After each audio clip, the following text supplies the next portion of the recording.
गोरखपुर नाम का एक गांव हुआ करता था। उस गांव में ज्यादा लोग नहीं रहते थे। उस गांव में एक गर्भवती विधवा औरत रहती थी। उस औरत का नाम कमला था। कमला अपने घर में अकेली रहती थी। उसके पति की सारी जायदाद उसके नाम हो गई थी, पर सभी गांव वाले उस औरत को मनहूस औरत समझा करते थे और सभी उससे नफरत किया करते थे। एक बार कमला राशन की दुकान पर खाने का सामान खरीदने जाती है।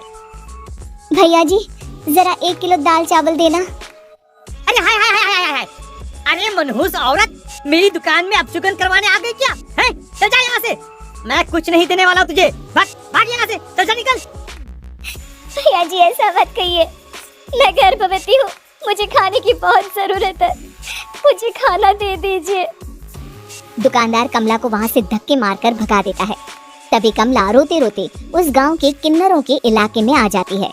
गांव वाले किन्नरों को उसी इलाके में रखा करते थे, क्योंकि वो लोग किन्नरों को पसंद नहीं करते थे और उनके इलाके में रहने से मना करते थे। तो किन्नरों ने उसी गांव में अपना एक इलाका बना लिया था। जब किन्नर लोग देखते हैं कि एक गर्भवती महिला रोते रोते उनके इलाके में आ गई है, तो सारे किन्नर कमला के पास जाकर उसका हाल पूछने लगते हैं। क्या हुआ बहन, तुम्हारी गर्भवती अवस्था में इतनी बुरी हालत कैसे? तुम रो क्यों रही हो? तुम डरो मत, हम तुम्हें कोई नुकसान नहीं पहुंचाएंगे। तुम शांत होकर सब बताओ कि हुआ क्या है। मैं कमला हूँ, मैं गांव के दूसरे इलाके से आई हूँ। 2 महीने पहले ही मेरे पति की मौत हुई है। मुझे गांव के लोग मनहूस मानते हैं, क्योंकि मैं विधवा हूँ और गर्भवती भी। वहाँ के लोग मुझे खाने के लिए कुछ बेचने के लिए भी तैयार नहीं, जिससे मेरा गुजारा नहीं हो रहा था। कोई बात नहीं कमला, हम तुम्हारा ख्याल रखेंगे। किन्नर लोग कमला को एक खाली घर में रहने के लिए जगह दे देते हैं और उसकी देखभाल भी करते हैं। कुछ ही महीने बाद कमला अपने बच्चे को जन्म देती है, पर अफसोस, कमला बच्चे को जन्म देते ही अपनी जान गंवा देती है। जब सब किन्नर बच्चे को देखते हैं तो बहुत खुश हो जाते हैं, क्योंकि वो बच्चा भी किन्नर ही था। कमला ने एक किन्नर बच्चे को जन्म दिया था। अब इस बच्चे की देखभाल कौन करेगा? हम तो इस बच्चे को गांव के दूसरे इलाके में भी नहीं भेज सकते। और तो क्या हुआ, इस बच्चे की माँ नहीं रही तो हम इसे पालेंगे। अब ये हमारे इलाके में रहेगा, हमारे साथ रहेगा। फिर वो किन्नर उस किन्नर बच्चे को गोद ले लेते हैं, उसका नामकरण कराते हैं। उस किन्नर बच्चे का नाम शक्ति रखा जाता है। देखते ही देखते शक्ति बड़ी होने लगती है। उसके रंग रूप बहुत सुंदर थे। वो बहुत सुंदर किन्नर दिखती है। एक दिन शक्ति एक किन्नर से पूछती है, माँ जी सुनिए ना, ये गांव के दूसरे इलाके में भी तो लोग रहते हैं, तो हम वहाँ क्यों नहीं जाते? हम उनसे अलग क्यों रहते हैं? शक्ति, क्योंकि वो लोग हमारे जैसे नहीं, वो लोग हमें पसंद नहीं करते, इसीलिए हम उनसे अलग रहते हैं। क्यों? वो हमें क्यों पसंद नहीं करते? मुझे एक बार उस इलाके में जाना है, मैं एक बार वहाँ जाकर घूम कर आऊँ। शक्ति, खबरदार, जो तू उस इलाके में कभी भी गई तो अपनी जान नहीं गंवाना चाहती तो उस इलाके में कभी कदम भी नहीं रखेगी, समझी? इतना कहकर वो किन्नर वहाँ से चली जाती है। शक्ति उस किन्नर की बात सुनकर बहुत रोती है। माँ जी, ऐसा कैसे कह सकती है? उन्होंने इतनी सी बात के लिए मुझे इतना डांटा। अब तो मैं उस इलाके में जरूर जाऊंगी। फिर एक दिन शक्ति गांव के दूसरे इलाके में चुपके से जाती है। ये लोग तो हमारे जैसे ही इंसान हैं, तो ये हमसे नफरत क्यों करते हैं? जब शक्ति उस इलाके में पहुंचती है तो गांव के सारे आदमी उसके रूप से मोहित हो जाते हैं। वो लोग ये अंदाजा नहीं लगा पाते कि वो किन्नर है। शक्ति की सुंदरता देखकर सारे गांव वाले उसकी तारीफ करने लगते हैं। तभी गांव का चक्कर लगाने गांव के जमींदार का बेटा हर्ष वहां पहुंचता है। हर्ष भी दिखने में बहुत सुंदर होता है। जब हर्ष ने शक्ति को देखा तो वो भी उससे मोहित हो गया, और जब शक्ति की नजर हर्ष पर पड़ी तो वो हर्ष को देखकर मोहित हो गई। आपको पहले कभी इस गांव में देखा नहीं। इस गांव में आप नए हैं क्या? जी नहीं, वो मैं बस। तभी शक्ति बोलते बोलते रुक जाती है और मन में सोचने लगती है, अगर मैंने इनको बता दिया कि मैं दूसरे इलाके से आई हूँ तो वो समझ जाएंगे कि मैं किन्नर हूँ, इसलिए मुझे इनसे झूठ ही बोलना पड़ेगा।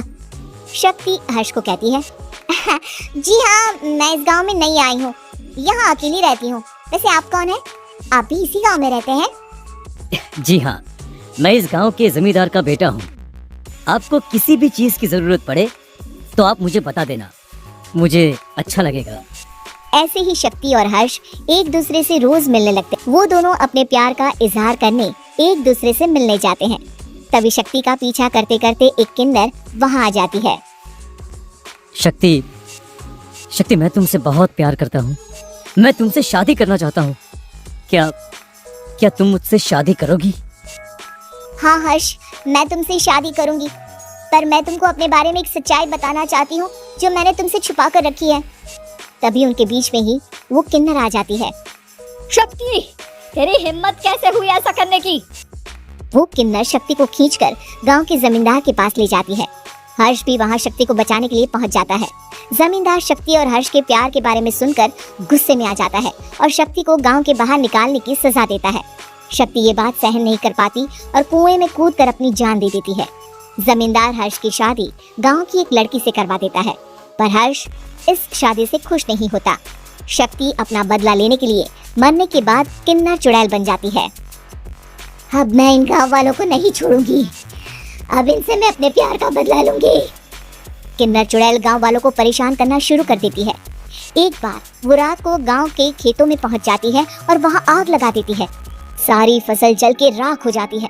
जब एक आदमी रात को उठकर देखता है कि खेत में आग लग गई है तो वो वहां पहुंच जाता है। वो देखता है कि खेतों के बीचों बीच एक किन्नर चुड़ैल खड़ी है और वहां खड़े होकर ताली बजा रही है। गांव वाला किन्नर चुड़ैल को देखकर बेहोश हो जाता है। जब सुबह उस आदमी को होश आता है तो वो सीधा जमींदार के पास जाता है। अरे जमींदार साहब, अरे वो किन्नर चुड़ैल ने मेरी सारी फसल जला दी।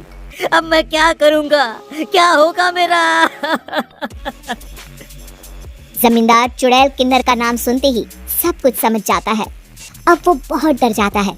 उसी रात को जब जमींदार डर के मारे अपने कमरे में सो नहीं पाता, तभी वहां अचानक से किन्नर चुड़ैल आ जाती है।